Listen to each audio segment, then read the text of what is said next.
Hey guys, I'm rBangerz here and I'm here to read you a Reddit post by Lime Cherry. Okay, this is actually from ProRevenge and the title of it is Manipulative Power-Hungry Aunt Torments My Family for Years and it costs her 300 grand. So I thought that was actually pretty cool one to share. And yeah, so the post will be linked in the video description.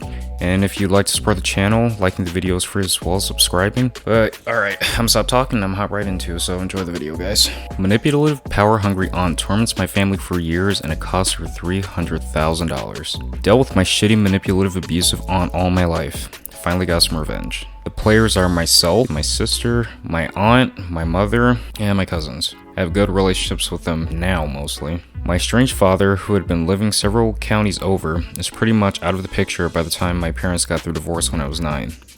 Due to my financial hardship, we were forced to live with my aunt in the nightmare of a household we would soon find ourselves in. My aunt married into Georgia wealth, and you can figure out what that means on your own. She had 3 kids and eventually caught her husband having an affair. It's a huge scandal. She gets the house, the kids, and a fat payout from the family attorney. This is important because my aunt didn't do a damn thing in her life to earn her money, her house, her lifestyle, or basically anything. She was born poor along with my mom. Under her household, she was drunk with power. Years of therapy have allowed me to recognize that certain people, when in a position of power, get a perverse pleasure in ordering others to do their bidding. She was the strictest of authoritarians in every possible way you could imagine. Chores had to be completed by an exact specific time. Vacuuming by 3:45 p.m., dishes by 3:55 p.m. Laundry day for my mother and us kids were Tuesday and Thursday between 5:35 p.m. and 7:55 p.m. If it was still running, she would shut the power off for the 2 units. As we grew older, her own kids opted to stay with their father for full-time custody, and she had them on weekends. Even they couldn't stand her when she was in charge and in the house. As time passed, she got them less and less opting for alternating weekends as high school activities took precedence over time with mother. For my sister and I, the large 6-bedroom house was not ours for the taking. My mom had to pay rent as well as rent for 1 bedroom, as that was all she could afford on her salary. We had to share a bedroom until my second year of high school. All the while, there was 1 spare unused bedroom available at all times. My aunt needed this for guests when they stayed over. Not one guest stayed there in the 10 years I was under that roof. Finally, the church we attended told my aunt to give up the spare bedroom so my sister can have her own room, as it was unhealthy for 2 teenagers sharing a room together like that. That infuriated my aunt because someone told her what to do in her own household. My sister and I got the brunt of her wrath. As my mom's salary was tapped out, my sister and I had to do extra chores like mowing the lawn, trimming the shrubs, cleaning the pool, which we could no longer use without her being outside watching us. My aunt's behavior was becoming more and more outrageous and disconnected from society. For example, she had always snapped her fingers when she wanted to get someone's attention, but it was getting far more frequent and she would blow up into a tirade if either my sister and I didn't obey. Her own kids tried repeatedly to tell her that the shit she was doing was wrong, but she wouldn't listen. Eventually, they wanted nothing to do with her outside of the home. She was a tyrant there, and repeated intervention to get her to see the folly of her ways would fall on deaf ears. I snapped. All through high school, I had no confidence as a person. I was weak-willed and growing ever distant from friends and society. I say this in all truthfulness and fear that had circumstances continue the way that they'd been going, I could very well have taken a gun to myself or worse, to others around me. I was that bad off. I had just graduated high school and started my first semester of community college. I'm 2 weeks into my classes attending from home when my aunt drops a bomb on me. You owe me this amount of money for this month's rent, the same amount for next month's rent as well. It's the 27th after all, you're an adult now. You're out of high school and working now, so you need to pay rent. The fuck? I blew a fucking gasket as I yelled back. You can't just suddenly decide to charge me rent just because you feel like it. I need 30 days notice, I have rights. My aunt yelled at me some bullshit excuse that she had discussed this with my mother, and it was decided that I needed to pay my own rent now. In some miraculous backbone move, of which I still have no idea how I stood up to her, I yelled right back at her, "If I'm an adult, then treat me like that and talk to me about rental agreements. I'll start paying you rent in 30 days starting the 1st. I turned my back to her and walked away with my fist ball tight. I was furious with anger, but I walked away. My aunt saw my fist from behind and screamed bloody murder that I was going to attack her. No, I wasn't. She snapped her fingers at me repeatedly on my tail to get my attention, but I didn't turn around. I needed to cool off and clear my head. As I turned the corner, she grabbed my wrist hard, yelling, "I'm not finished talking to you." I threw my still balled up fist forward, keeping with my stride to break her grip as I hadn't stopped my momentum. This caused her grabbing arm to slam hard into the corner of the wall that I just turned into. She screamed in pain, but I left the house and took off. The aftermath of that incident was that my aunt called the cops on me in an attempt to press charges. She was taken to the hospital and suffered a fractured wrist, and she was put in a cast/sling. Don't know, as I never saw it and never inquired further. Her story changed every time she told the cops what happened, while my story was spot on every time. I can still recall the moment down to the smell in the house, where I was facing, the working and the non-working light bulbs, etc. Forever ingrained in me. I was kicked out of the house and I couldn't visit my sister or my mom there at the house again. Fine by me, as I didn't want to see my bitch on ever again. I was happy to meet my mother and sister at the local diner or outlet. We could be ourselves there, and not hostages in our own home. Alright, so I'm actually going to stop right there, just to add my little bit of snippet before I get into the next section. Now, I mean, it's kind of already obvious that her aunt's a bit of a narcissist. Like, props to her for actually sticking up to her, because a lot of people wouldn't even stick up to someone in that situation, especially if it's someone who they're staying with, because the thought of being homeless for a lot of people far outweighs any kind of like crap they're going through. And I don't like the part.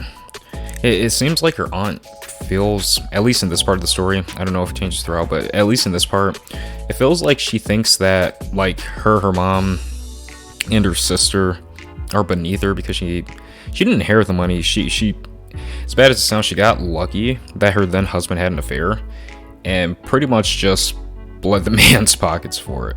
Like that in itself is fair, but her going around and treating her own family like they're beneath her because she suddenly acquired wealth she didn't work for when she pretty much comes from the same background as her mom, I feel like that's not right. Like, you would think that people in those situations, when they come into money, would still be a bit humble about it because they know where they came from and they could have struggled or what have you, but her aunt is like the complete opposite of that, which is just odd to me. And this is coming from her, like, I've struggled myself. And I'm in a better position now, but let's just say I came into like a wealth of money. I wouldn't just immediately just shit on people, you know, think they're beneath me or any of that craps. Because you gotta remember where you came from. That's that's just the gist of what I'm getting at. And unless your family did something to you, treat them better, pretty much. But alright, I'll get back to it. Years later, my mom wised up and got out of that abusive relationship with her sister and moved out on her own. She got a temporary nice place, invested wisely, and with help from the church, got help getting a place of her own. In 2009, after the housing crisis, she bought her own place that she could never have afforded on her own prior to the market crash. But some good came out of it. She woke up to knowing my sister and her family and myself would come visit at any time and stay. Over the years, I've been able to forgive my aunt. Not forget, just forgive. I've let go a lot of my anger and hatred toward her that she put me through. When she has no leverage or control over us, she's a somewhat decent person for being a total bitch of a person. My cousins have calmed down, heard my side of what happened those years ago, and know what kind of person I am compared to what kind of person their mother is. They chose to believe me and know I didn't hit her or strike her or beat her across the face like she continues to claim. The revenge. While I have been able to forgive my aunt for what she has done to me, I cannot forgive her for what she has did to my mother. Kept her in financial hardship for a decade while she sat on a bank account full of cash and assets. Or what she did to my sister, forced her to pay for damages because the water heater burst while my aunt and mother was away one weekend, leaving my sister at home. She didn't discover the flooded rooms for hours. My aunt's reasoning? It was her responsibility to watch the house, not the responsibility of the homeowner to maintain/replace the water heater before it goes. Let's leave that up front, $5,000 financial burden before the flood insurance kicks in on a 16-year-old girl. Actually, you know, if things in the house aren't upkept, isn't that the responsibility of the homeowner? Like, it's not the tenant's responsibility to fix things that should be up to date. I don't know, maybe I could be wrong. You guys let me know, but I'll keep going. I've had little to no contact with my aunt since I was kicked out of the house nearly 2 decades ago, but I do keep in constant contact with my cousins. While I'm not going to divulge what I do for a living, I can say that I work with and for the government. I've worked my ass off getting to where I'm at today. I'm known for being truthful, wise, and giving good advice when asked. Because of this, I often talk financially with my cousins, all of whom are money smart and are doing well for themselves. They often then relay this information to their scheming mother who has no mind for business and investments. All that money she got from her house sale, her divorce settlement, her previous investments is pretty much gone. I spent years planning on the perfect trap, and it took a long time to prepare everything to make sure everything appeared right. I am not a lawyer, and I don't pretend to know the law, but I do know the regulations and laws pertaining to insider information. This is not that. 100% certain of it, and if I ever go to court, I know my lawyer has a solid case in my defense. But this is a gray area, most definitely. I let slip to my cousins about some future real estate plans near my aunt's new area of living. It may be worth a lot more because of the future development taking place in this area. All of that is true and backed up by what is in the newspaper and news construction signs that newly appeared on Google Maps. The rest was fabricated by myself, backed up by actual information I looked up on real estate websites and on projects I was working on through my work. The telephone game takes place in a few weeks later, I presume. My aunt starts making phone calls to real estate agents trying to buy lots of land in the undeveloped shitty area of her new house. Over the course of a few months to half a year, she spends $300,000 of her last remaining savings on land, hoping it will pay out when the area around it gets developed in the upcoming years. See, that's her own fault, because if she was willing to take a gamble like that, then, I mean, it wasn't the smartest thing for her to do, but just goes to show how petty your aunt is in the end, I guess. Only HUD/government/city doesn't have any plans to develop in those immediate areas. In fact, analysis showed that building in those areas was poor planning and would cost the taxpayers twice to 3 times as much, as the land was not environmentally sound. It was best to build 6 miles away. Oh, that's a big yikes. Oh god. This post was long overdue because it's been over 2 years since my aunt purchased land that is basically worthless. See, she won't sell the land unless she gets at least the same price she paid for it because she's the owner of that land. Can't tell her what to do on her own land. See, that's narcissism working against her at that point. Sweet karma strikes in a way I couldn't possibly have foreseen. My cousin informed me that the value of the land has decreased significantly because it's not environmentally sound to build anything commercial there, but it's zoned for commercial use. Currently, 3 out of the 4 blocks of land she purchased are just weed farms next to eyesore abandoned buildings or industrial complexes. Nobody can build on it, and nor does anyone want to buy it. Sucks to be her. Best part is, my cousins have absolutely no idea that I set them up for their mother to take the fall. These environmental results are relatively new and the perfect cover to say why the project changed location 6 miles away. You're a mastermind. Like, that was some pretty nice planning on your part. Especially the way you just covered your tracks in the end. Like, you gotta give props where it's due. Like, that...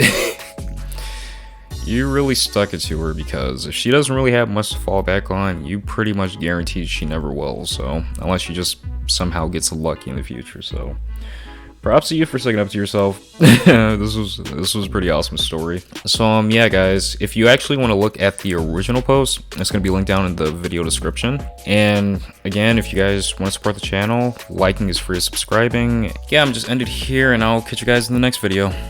Laters.